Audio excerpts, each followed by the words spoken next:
Okay, we got the recording going. Hello, everybody. I am Allison Crow, and this is Col Clayton, and I hear myself reverbing.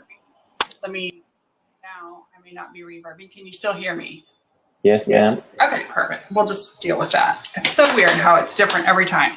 So, right before this, Colin, I did a Periscope, kind of telling people to come to this lab. Actually, I did 2 of them, and one of them I was kind of sharing some of the secrets and mentioned that mouth breathing is like licking the pavement, and somebody came up with the hashtag "Don't Lick Dirt." So that is our fun little hashtag about proper breathing, which is "Don't Lick Dirt." So if you want to, and anybody else here wants to tweet or share this, you can click on the little buttons on the side. I'm going to tweet about it, and I just posted it on Facebook. So the reason I asked Col to be here today was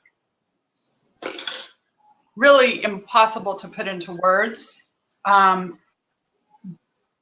And my first few sessions with him, I was getting something, but on that last session, my mind, spirit, body, like it's like explosion of what happened. And I noticed that my life is already starting to change after implementing, in a very half-assed way, I have to admit. And I'm not the most disciplined person, and even in the most half-assed way of implementing the things that you taught me, I feel 1,000 times better. So, nice. Col, his company is called Eightfold Health, and you are more than a breathing coach. That's just what we happen to be working on. But why don't you introduce yourself and tell everybody what you want them to know about you? Okay. Yeah, well, my name's Col. I know probably, I think I've read this somewhere else before, but what's that? It's just a plane. Plane outside. Yeah, and one of the asking me what I do is a scary question for me because I'm like, well, I could just say I do breathing coaching for adults and kids. I do coaching for adults who have purpose in their heart but want to get it out in the world. You might be able to hear my 2-year-old screaming. I'm a dad. I've got 3 kids. I'm studying osteopathy as well, and I like making videos, video production. I've got a degree in clinical rehabilitation, fine arts, health promotion, and yeah, I'm basically, I'm a student of life, and life connects us to breathing, and breathing connects us to life. So I guess the best way to describe it is a student of breath as well.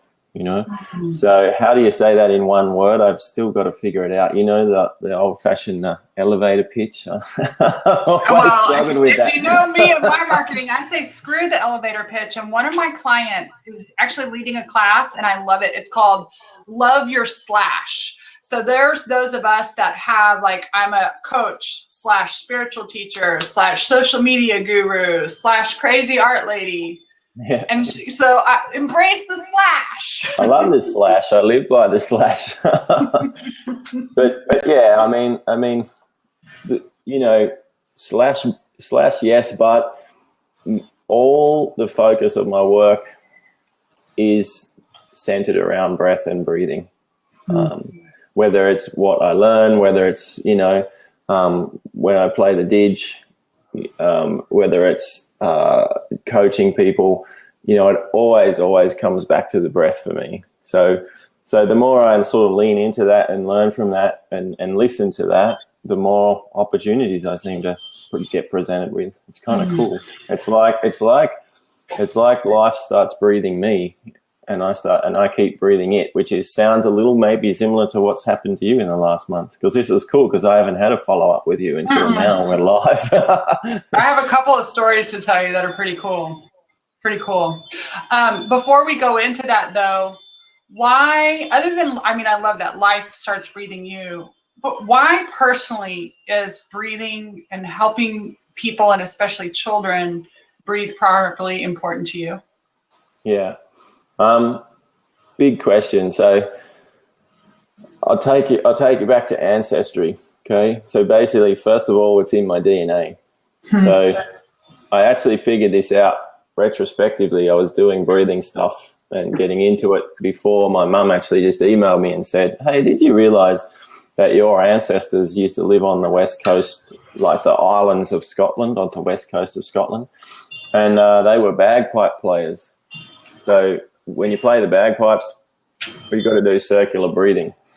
And I'd already been learning the didgeridoo for a number of years before I sort of got into breathing. And she said, yeah, what they did was they used the breathing techniques, and they were married to midwives. The bagpipers married midwives, and the bagpipers taught the midwives the breathing techniques, and they would teach that to the birthing mothers. So she said, it's funny that you've chosen breathing because breathing is in your heritage. And I was like, yeah, it's incredible. And so what that means to me is something like really quite deep on a really personal, like, to use the word spiritual, genetic, lineage kind of level and connection to that. But also... just blew my mind again! That's okay, cool. Keep going. Sorry to interrupt, but I just... like the DNA of it and in the genetics, and I do believe in genetic code and genetic, how our emotions and we talked about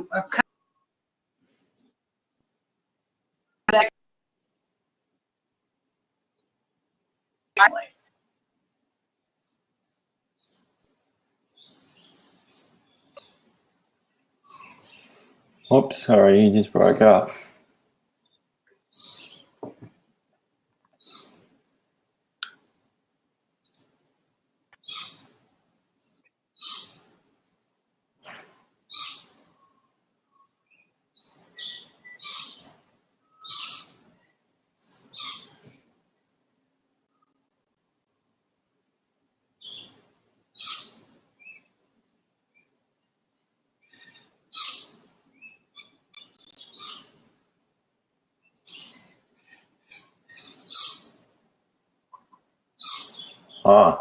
Is it just me on here now?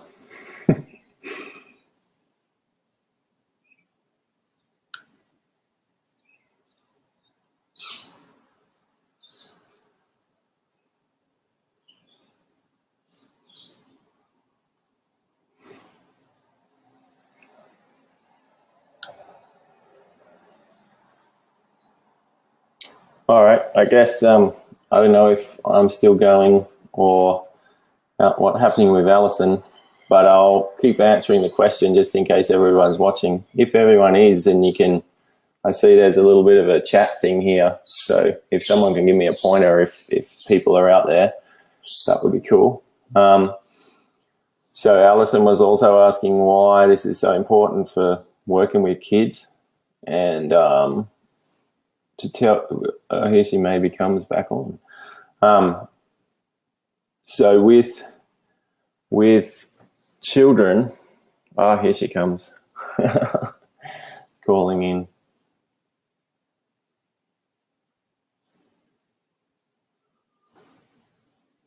Hopefully.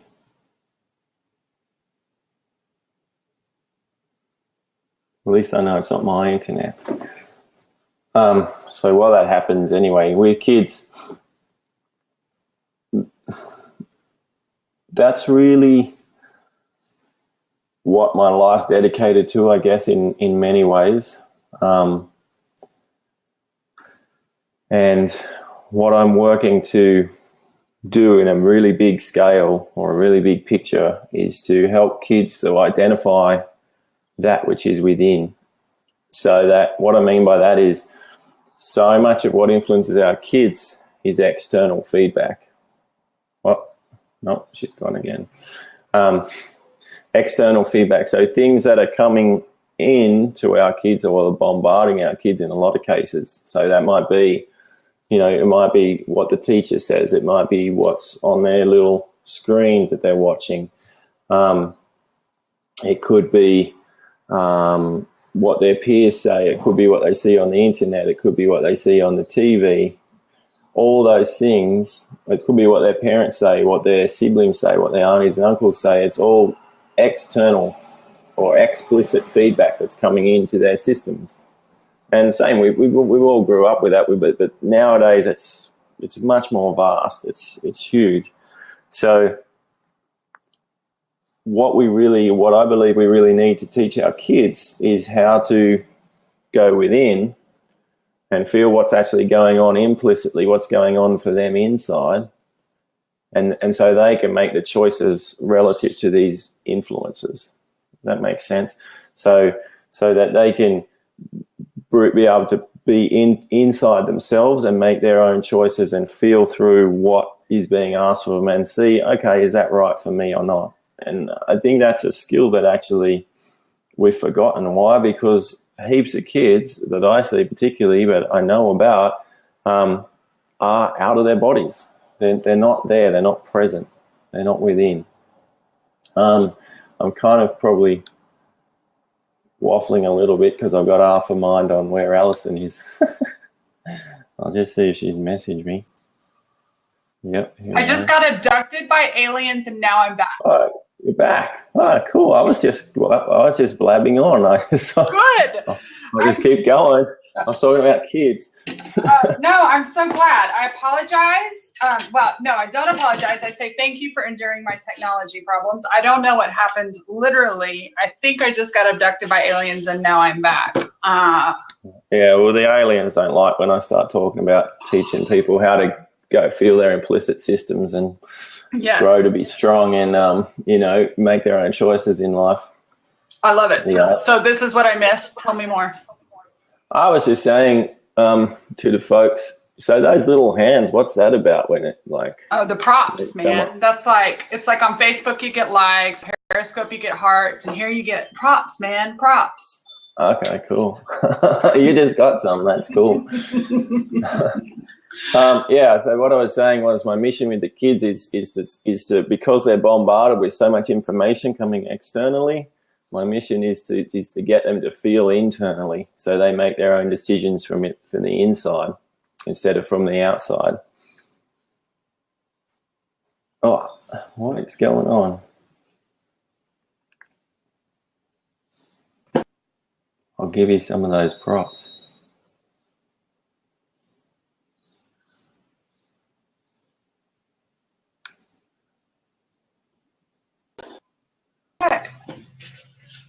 Audio only.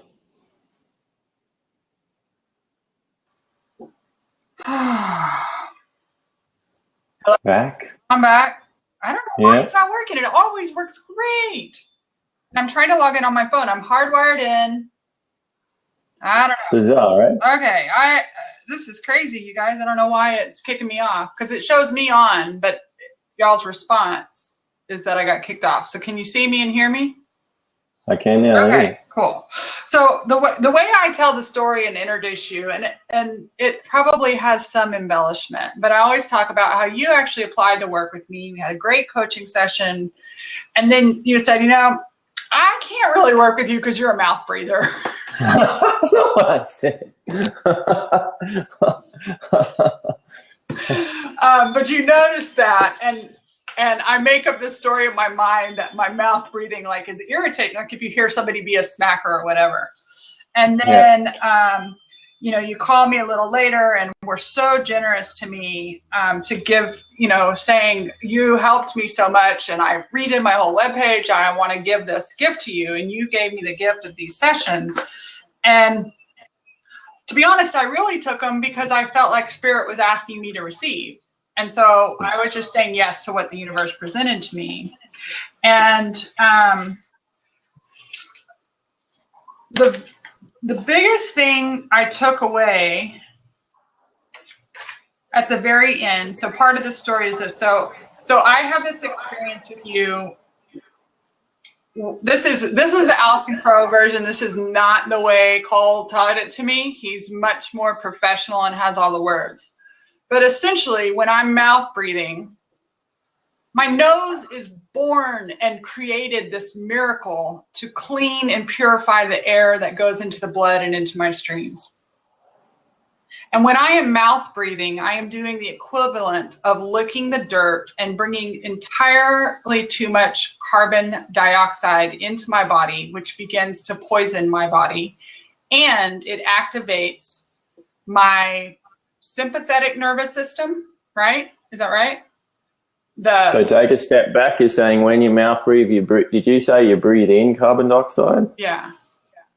Yeah, no, that's not quite it. We breathe it out. Well, You didn't listen in the biochemical section, did you? So here's what's interesting. So I called my friend and I said, basically, I said something about, the mouth breathing and what we're taking in, and it doesn't clean the air, and it causes our nervous system, it causes the fight or flight thing to go off.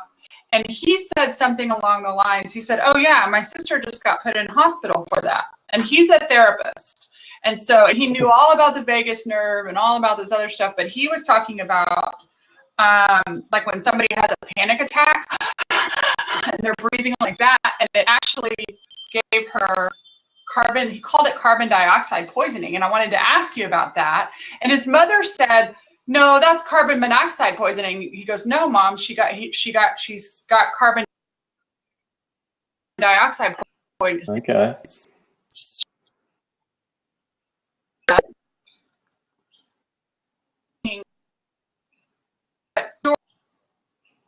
Story helped me about that. I realized that by mouth, I'm essentially the old poisoning myself. Someone give us some slow.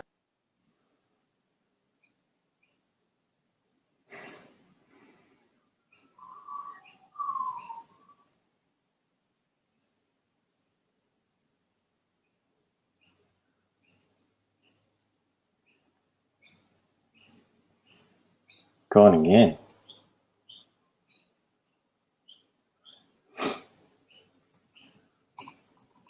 Hashtag abduction. Death.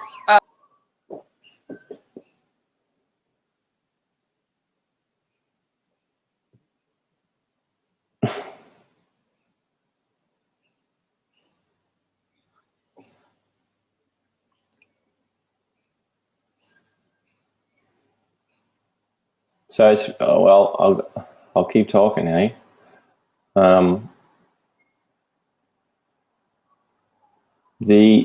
What she's talking about there, I'm just looking at the comments.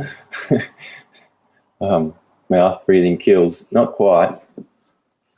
Oh, here comes someone else.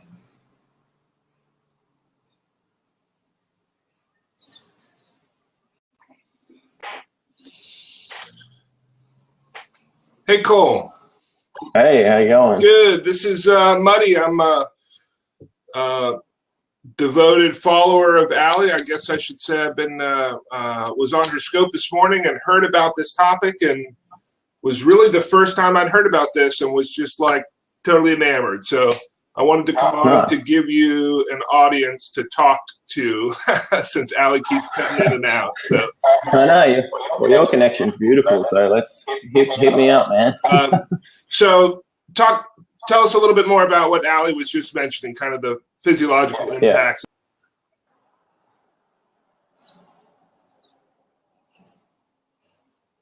Well, now where's he gone?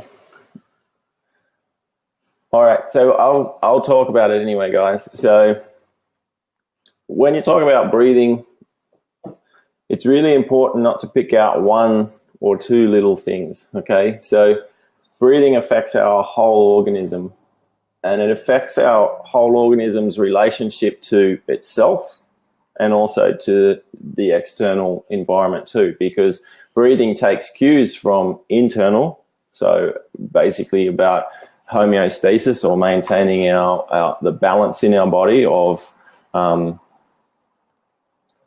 he's never mind. Yeah, come back, dude. Come back in, Muddy, if you can. It was cool to meet you. And it's always a bit easier to have someone else to talk to instead of just talking to myself. So here he comes. Cool. I'm going to have to give you some of those props, man. So did you get that bit? I don't know if people can still see me when I'm sitting here, can they? Yeah. You're talking about homeostasis, but I don't.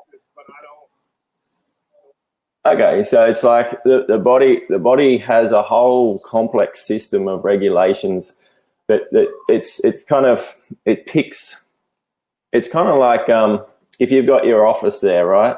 And all of a sudden someone comes in and starts yelling and screaming in your office. Well, you want to get, or the internet crashes. Well, that interrupts the homeostasis of the call, right? So it interrupts the peace and interaction that's going on in the call. So what you want to do is you want to remove that screaming person, or you want to fix your internet signal. So you actively get on to doing that. And that's what your body's doing constantly. And so one of the main things it's constantly regulating, in actual fact, or most importantly, is the pH of your plasma or your blood, okay? So the pH of your blood is really critical. If it gets too low, you die. If it gets too high, you die, okay? Simple as that. It's got a very narrow range. And one of the key regulators of that is breathing, okay? And one of the main way that's regulated is through is through basically regulation of carbon dioxide, okay? So if we have too much carbon dioxide, our blood will actually go to acid. If we don't have enough, it'll go to alkaline. And the reason this is so important is because it actually determines what we call our oxygen uptake. So when we're talking about breathing, oxygen is always seen to be the big thing, right? Like, well, we've got to breathe in oxygen and all that. That's true, because basically without oxygen, our whole body acidifies and we die very quickly, okay? So we need oxygen to basically give our cells and allow our cells to have energy. So oxygen uptake is really important, but the kicker in that is it's actually generally regulated by the levels of carbon dioxide. So our body is always using breathing to regulate carbon dioxide.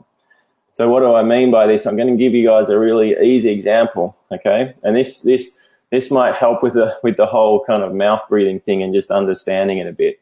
But if I take Allison there and I get her to say, Ali, you've got to run down the street to the telco shop and pick up a new modem and then sprint back as fast as you can, okay?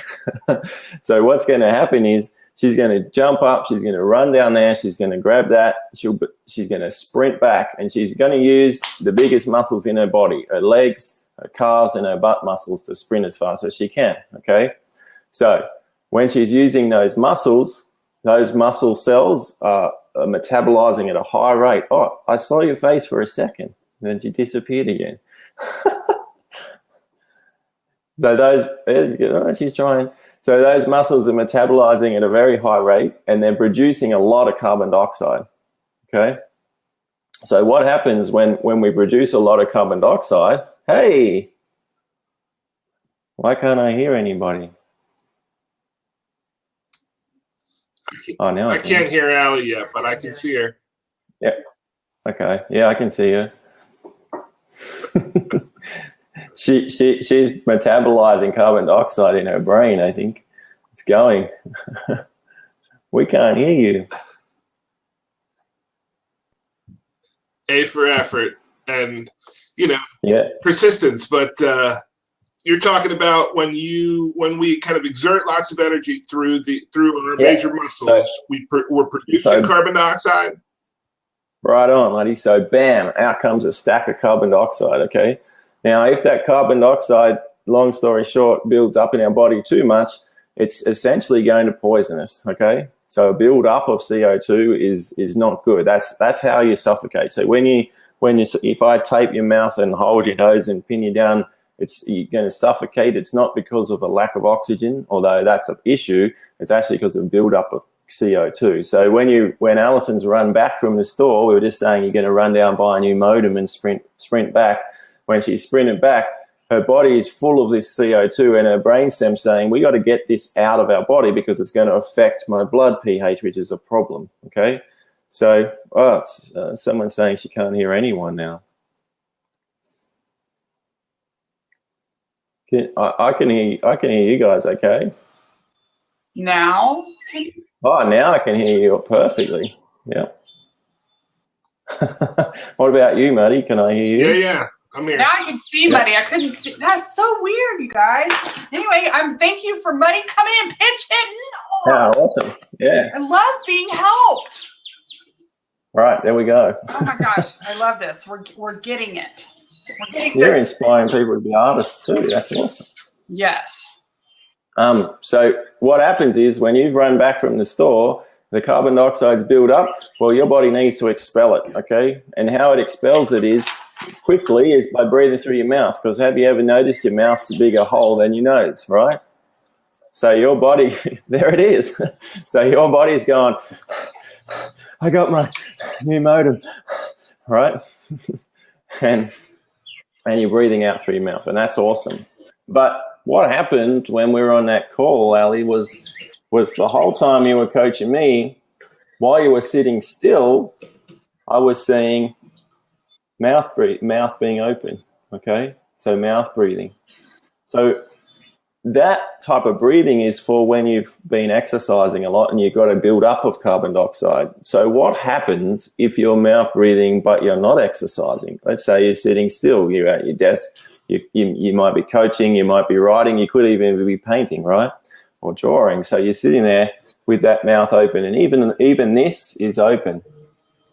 Okay? It doesn't have to be the full, we see a lot of kids like this, but it can just be a little bit, okay? So what's happening is you're breathing essentially like you're exercising. So your carbon dioxide levels actually in your body are still going to be going down.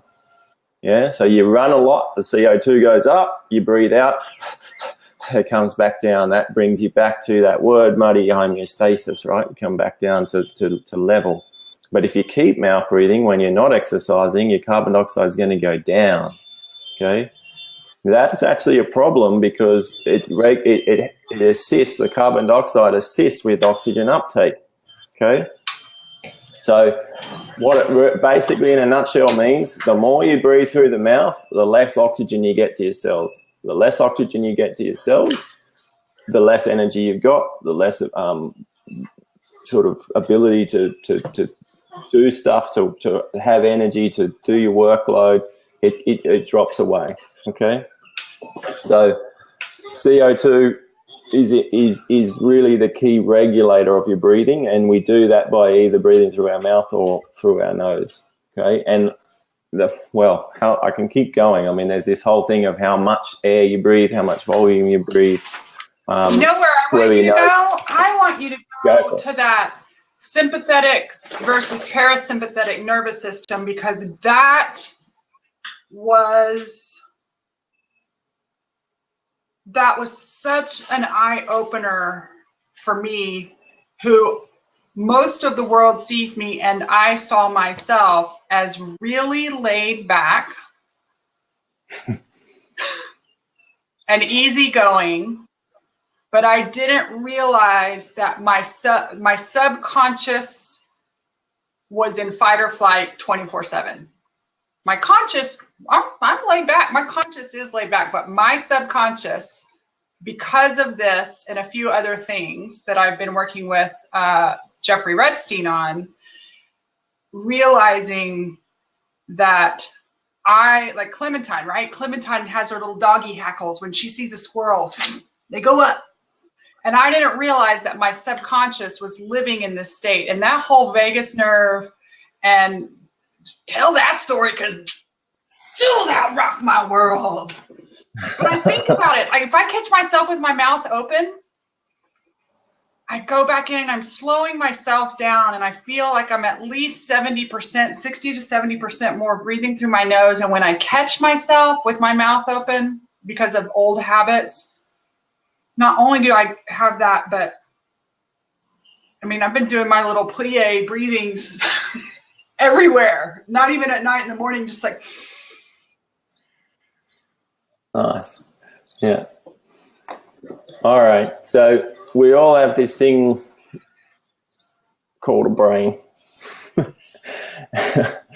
And the brain's got our essentially two major nervous systems off it. It's got a motor nervous system. So if I want to reach out, grab my cup and take a drink, I can do that. It's voluntary. But if I want to send that water to my kidneys quicker, because my kidneys might need it, or if I want to use that water to upregulate my blood pressure, that's not something I'm going to do. Like I can reach out and grab the cup, okay? So that's automatic. That's what we call the autonomic nervous system, or the ANS. So you've got this motor nervous system I can work on, so I can be relaxed. I can sit back and go, yeah, I'm totally chilled. But then underneath, we've got this autonomic nervous system that's kind of working away by itself, okay? And it works on all those unconscious processes, digestion, detoxification, all those kind of things. And breathing's cool because breathing's majorly controlled by the autonomic nervous system, right? So we don't generally think about our breathing, because if we did have to think about it, 25, 30,000 times a day, we would be, not particularly productive. So this thing, but at the same time, if I want to hold my breath, all of a sudden my muscles of breathing are under voluntary control, okay? So we've got voluntary, involuntary. The involuntary system, the autonomic nervous system, has essentially two branches to it. It's got a sympathetic system and a parasympathetic system, okay? So our sympathetic system is what we call our kind of, well, it's traditionally called the fight flight, but I'm so over those words, hey? But it's basically our wake up and get going system. So if you didn't have a functioning sympathetic nervous system and your internet goes off and you got to run around and fix it, it's a problem, because you can't just sit back and go like, oh, well, it's not working today. You've got to actually get up and do something. So we need that system. We need to be able to wake up, get going, be alert, be switched on, okay? But at the same time, we also need the parasympathetic, which is about, oh, look at you, which is about rest and digest, or relaxation, and it helps the body to heal and repair, okay? So you've always got this kind of yin-yang. So the yang would be the sympathetic, the yin would be the parasympathetic. You've always got this dance going on in your body. And certain processes require both kind of activations. So I'll give you a classic example. To digest, you need the sympathetic system functioning, okay? But to eliminate at the other end of digestion, you need the parasympathetic. So that's why people who are wound up can't poop, okay? Oh, no! Yeah, that's it. But, seriously, actually, you see that with kids, okay? So what tends to happen is because here's the real point, here's the rub of it, okay? When you breathe through your mouth, you're activating your parasympathetic system. There's a question, is there a connection to inflammation that just popped up? There certainly is, okay? I have her coming up in a minute. I just pulled her up. Okay. Finish what you're talking, and then we'll get to that, because I know that the answer is yes. Sweet. So your mouth breathing is essentially associated with that sympathetic response, okay? I'll show you how in 1 second. And your parasympathetic nervous system has receptors inside the nose. So basically, when you breathe through the nose, you're more likely to be activating your parasympathetic. When you breathe through your mouth, you're more likely to be activating the sympathetic system, okay? So that means that basically, if I habitually breathe through the mouth, I'm essentially, because actually I'll take a step back. If I get a fright, okay, so if suddenly an alien pops up here that's been hanging around Denton and pops up here in Pottsville, Australia, then I'm going to give one of those, okay? And that's really my body. Remember what I was saying before, when we start running, boom, we're going to produce a stack of CO2 and we have to breathe it off, okay? So when I see that alien, my body automatically gears me up to breathe like I'm exercising, like I'm running away from something, okay? So you're driving along in your car and someone comes in, I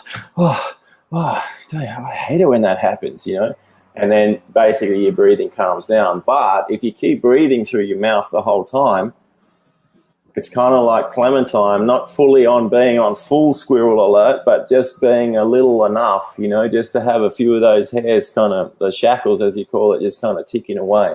So you imagine this happening to a kid who's mouth breathing a lot, okay? And generally because they're mouth breathing, they're losing carbon dioxide. When they lose carbon dioxide, their body wants to actually make it. How do you make carbon dioxide? You move, okay? So the more you move, the more carbon, I'm sitting on a ball so I can bounce really easy. The more carbon dioxide you make, okay?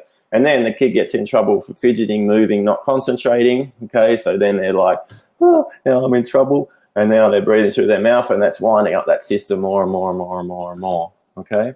So that's why mouth breathing can essentially lead to having so much, not so much like that you're in a massive stress state, but it basically provides this kind of undercurrent of like be on a little bit of alert here, okay? Just simply because of the way that the whole thing's wired in. And then there's this whole thing called this vagus nerve, which is kind of sort of popular at the moment. There we go. That's not a scientific representation. It looks good. It looks close to me. We got a pineapple there. And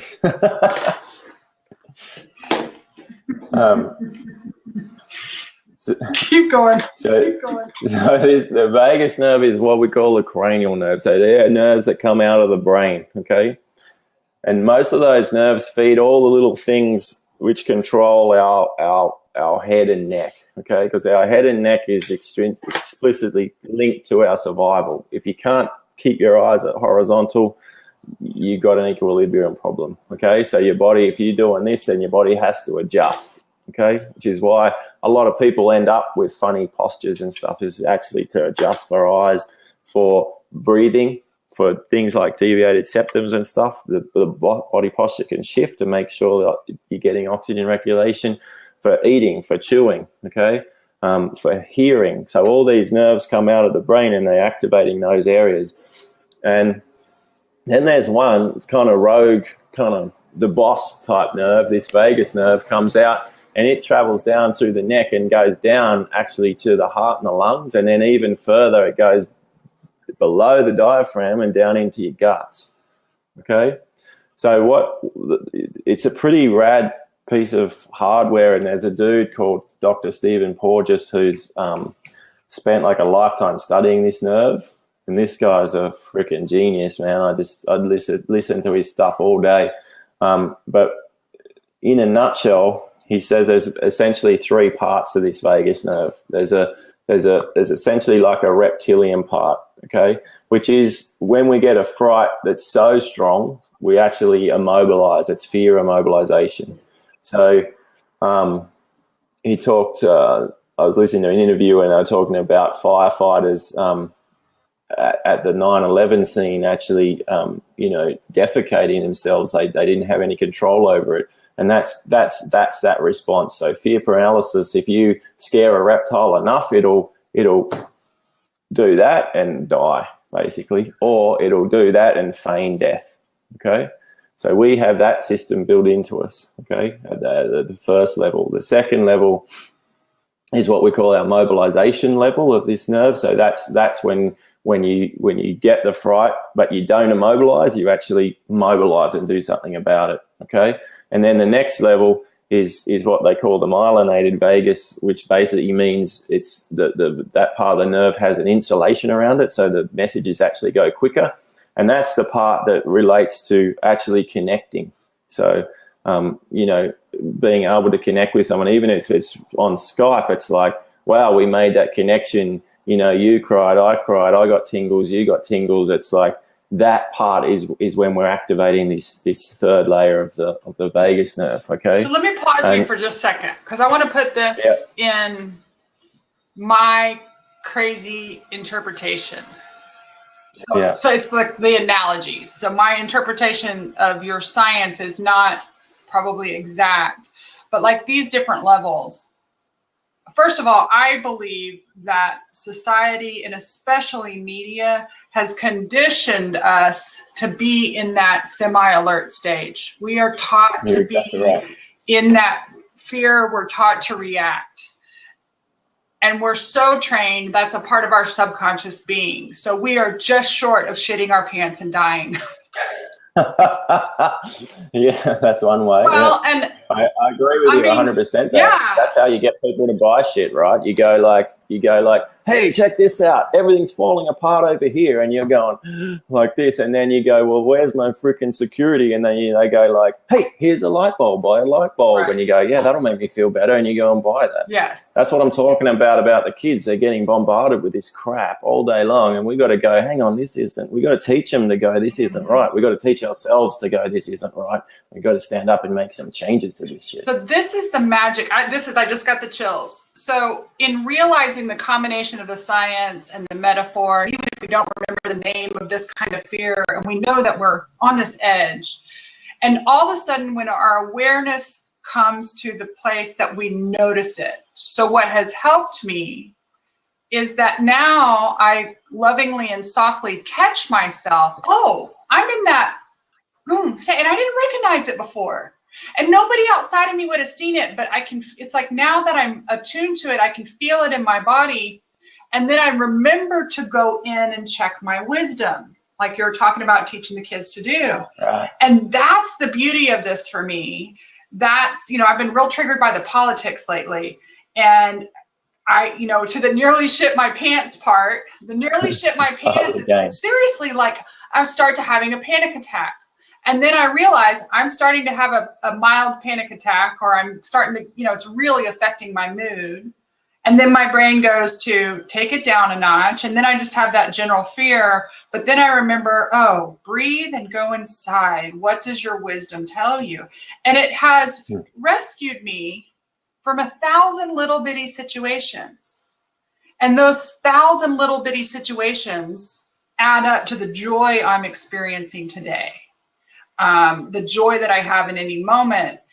It doesn't mean I'm not going to have those fears, but when I can catch it, and then I can switch from being this. So this was what's interesting. I had told Col this earlier in our sessions, but meanwhile I went and I had my saliva tested and my hormones. So in the morning and in the evening, when I'm supposed to, in the very early mornings and the very late evenings, when I was supposed to be in this nervous system, I was actually in this one. I was in fight or flight when I should be in my most restful.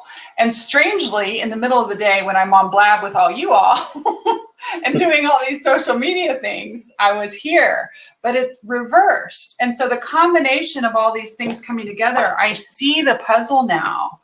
And even if a client is talking to me, it's like, no, let's slow down, take a breath, and go inside. So I just wanted to kind of lay that on top of what you were sharing, because for me, it is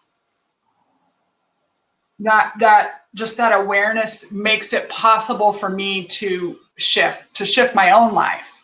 Because without the awareness, it's just this information that overwhelms and frustrates me, and well, I'm screwed, I'm a mouth breather. And now, without even noticing the breathing, I can feel when I'm in that stage of fright, but I'm not afraid of anything consciously, Anyway, onward. Yeah, that's it. No, but you're right on, because one of the big sort of premises I base my practice on is information plus understanding equals empowered action. Mm-hmm. Okay.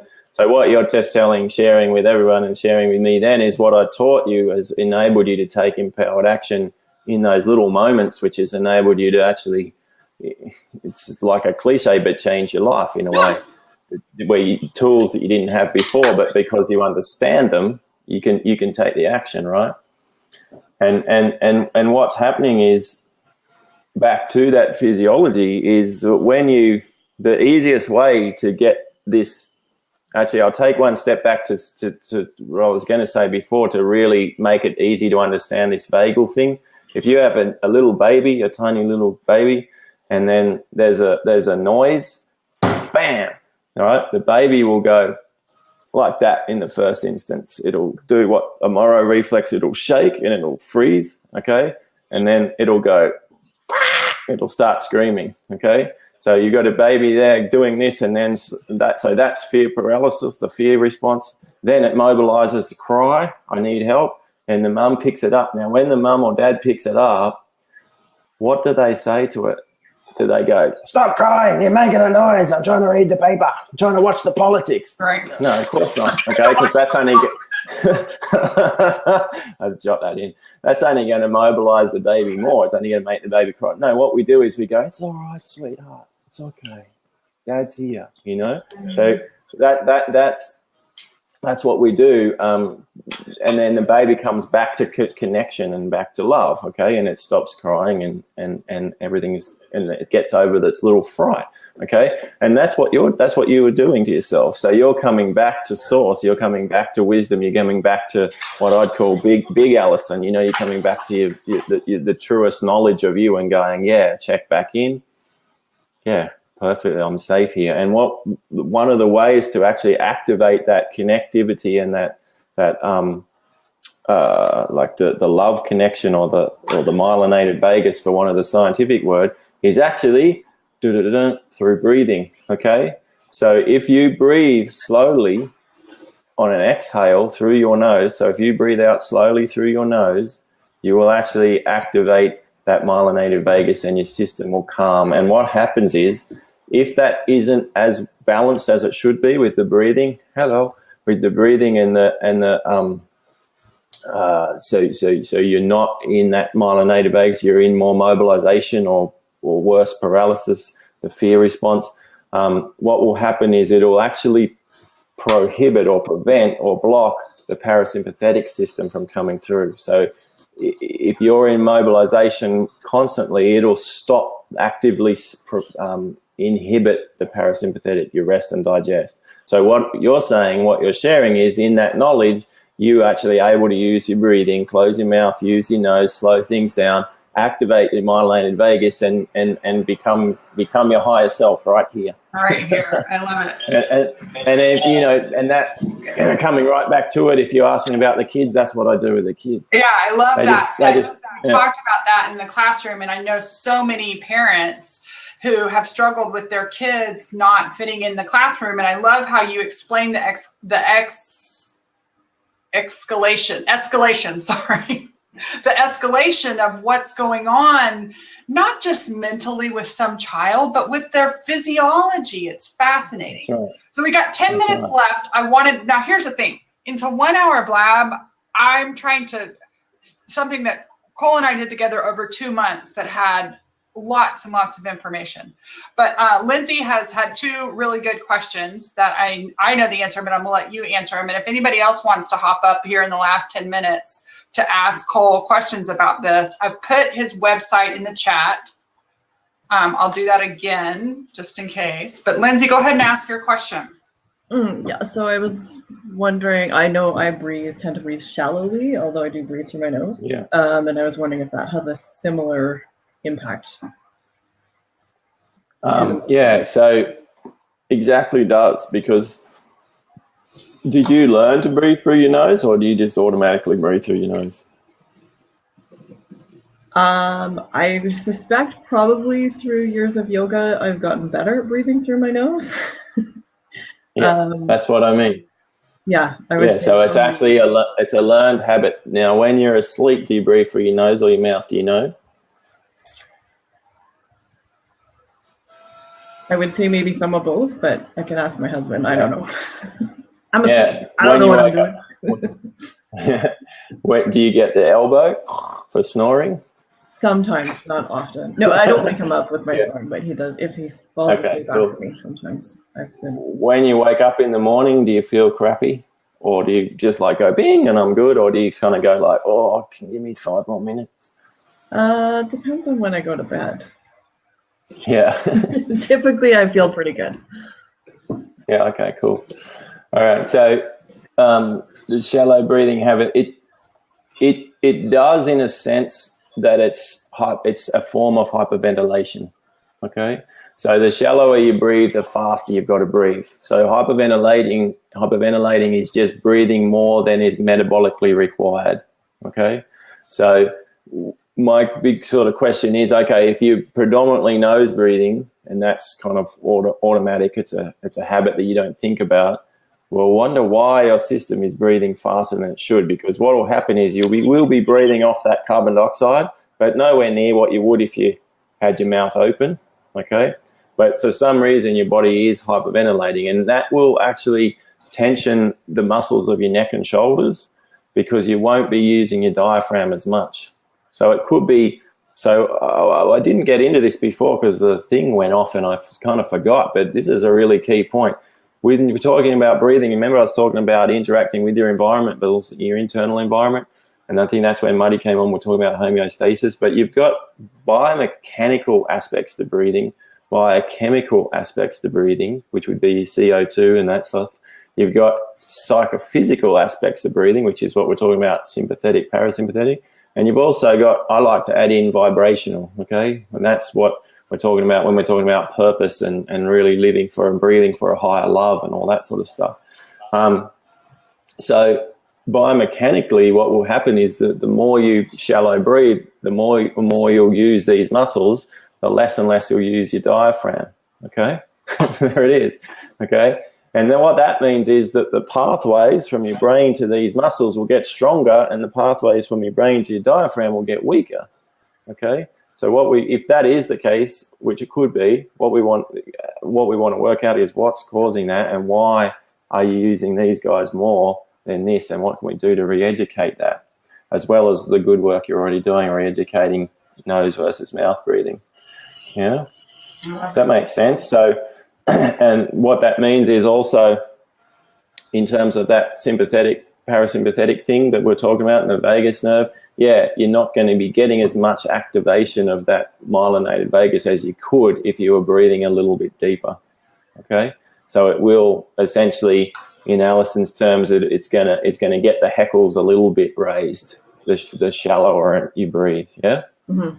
So I think basically for you, Lindsay, it's going to be about understanding your diaphragm, how that works. If we've got another hour on this blab alley, we can do it. I have a class to attend, but we can either schedule another one and talk about it if y'all find this as fascinating as I do. I think Kristen, come up and ask your question, because I think this is a good way to end it.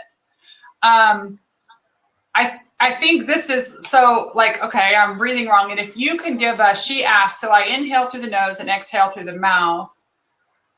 What can you leave us with the tiniest first step in breathing correctly? We'll get Cairo on here. She's a blab expert. She's been doing all kinds of blab interviews. Hi, honey. So ask your question, and then Cole can leave us with just what is the best form of breathing or a little exercise that we can do to begin practicing being awesomer.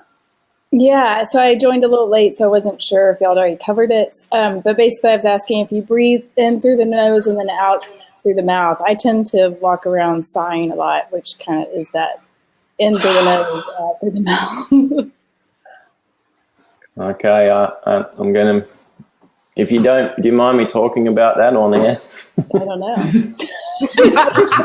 Well, I mean, the sighing, like giving you a little, like, if you don't, you can always just go up. Bless your heart. Yeah, right? That's it. Well, I'll give you one of those high fives. You're not alone. I think that's the thing. It's interesting in the coaching communities, and a lot of people are mindful. They always talk and breathe in through your nose and out through your mouth. And there's a lot of teaching of that going around. So bring it. Yeah. So the sighing, okay, is a sign of breathing dysfunction. All right. So if you go around, that's a sign of breathing dysfunction. So that's the biggest story. All right. The other story is this. Should I breathe through my nose all the time? Should I breathe through my nose when I'm exercising? When I'm running, should I breathe in through my nose and out through my mouth? If I'm trying to get a crowd of people to relax or a client to relax, should I do that, or should I do that, or should I just get them to scream? Okay? And here's the thing. Your body and nature has an inherent wisdom in it, okay? And it knows what to do, provided it works, okay? So if you take a plant and put it in soil that's made of the sand, 90% sand, it's going to have a hard time, okay, unless it's like a cactus or something, okay? But if you take a plant, you prepare the soil and put the plant in and give it water and give it, you know, lots of nutrients and stuff as it grows, it's going to do what it does, okay? And that's what we have to do to our body. So if you have an issue with your breathing, even like Allison didn't know she had one until we sort of pointed it out. And so this is the great challenge for me, I guess, too, you know? Like, how the heck do I market something that everyone does 30,000 times a day that can really make a massive difference in their life? But what I'm saying is, if you get it to work, it instinctively knows what to do, okay? So this whole thing, I haven't been monitoring my breathing at all, but I've been doing it, okay? And because I work with breathing every day and I understand that my body does what it needs to do, okay? So then what happens is, if you go out and you go, oh, I'm going to go for a run and I'm going to breathe this way, and what you do is you're putting an input into your system, and it's got to regulate that homeostatic balance again. And that might be a good input or it might not be. You know what I mean? It depends on how well it works to start with. So if you're a shallow, hyperventilated breather and you say, oh, I saw Col was talking about nose breathing, I'm going to go for a run nose breathing, that's actually probably going to screw you up, okay? Because you don't know how to, the muscles and the rib cage and stuff needs strength and flexibility.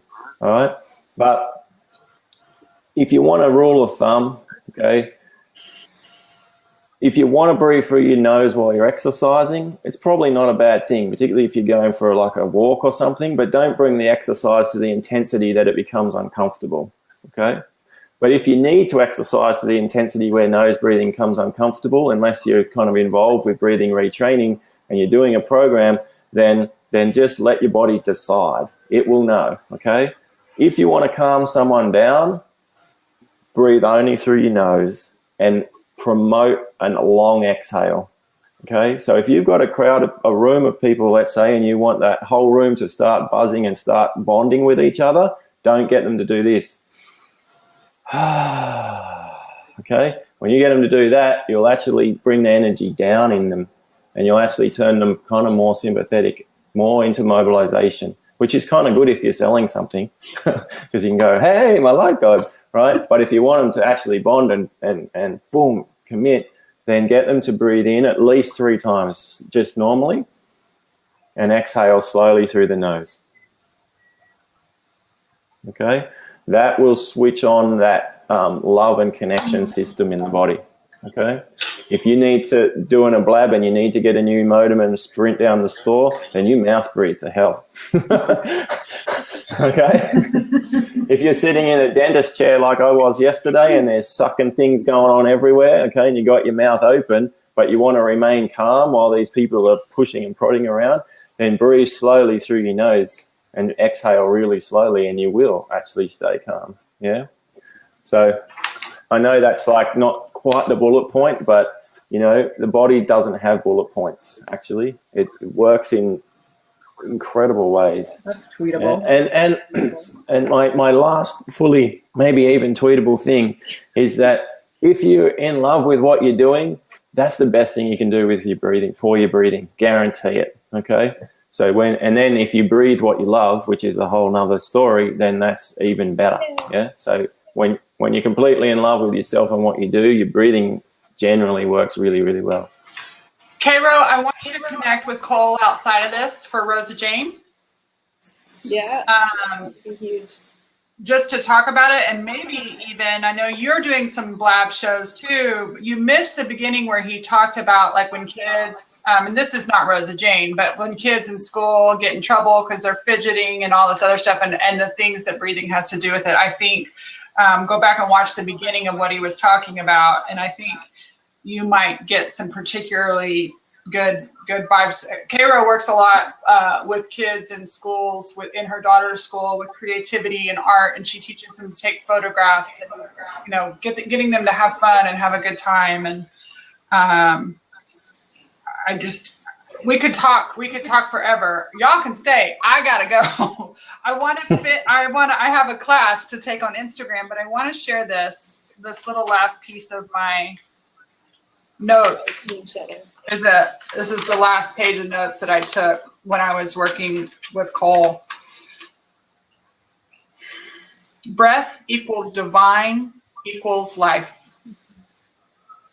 ugliness is an opportunity for growth and spiritual growth. And then I have breath retraining, which is what Cole helps us to do. We didn't even really get into how to start doing that, but he's teaching me exercises so that I don't have to worry about it while I'm running. I do it in the morning and the evening. Visualize your gift. What are you breathing? What is breathing you? So thank you so much, Cole, for sharing your wisdom and love. I shared your website. I'll share it one more time. Is there any other way that's best to contact you? Y'all check out some of his videos too. He's actually a surfer and has some really cool videos, and a skateboarder. His website is gorgeous. So take a look at that. I've connected with him on Facebook. I'm dragging him kicking and screaming to Facebook because I want his message to get out. And so, Happy Kids Clinic. Oh, cool. There's also another one, Happy Kids Clinic. And so there's some neat little kids in there talking about how they went, what they were like at the start and what they were like at the end. So that's the kids specific site. It's a pretty basic one, but there's more and more going to be coming to that. I'm going to be taking this whole stuff as into an online program for kids and their parents, and also for littler kids as well. We're working on some cool stuff for little kids. Awesome. So Thank you so much for being here so early on your Friday morning. Thank y'all for joining. I got to pop off. Goodbye, all right. I'll see y'all soon. We're used to that. We're used to that on this call anyway. Seriously, Caro, you missed it. I had some major technology problems.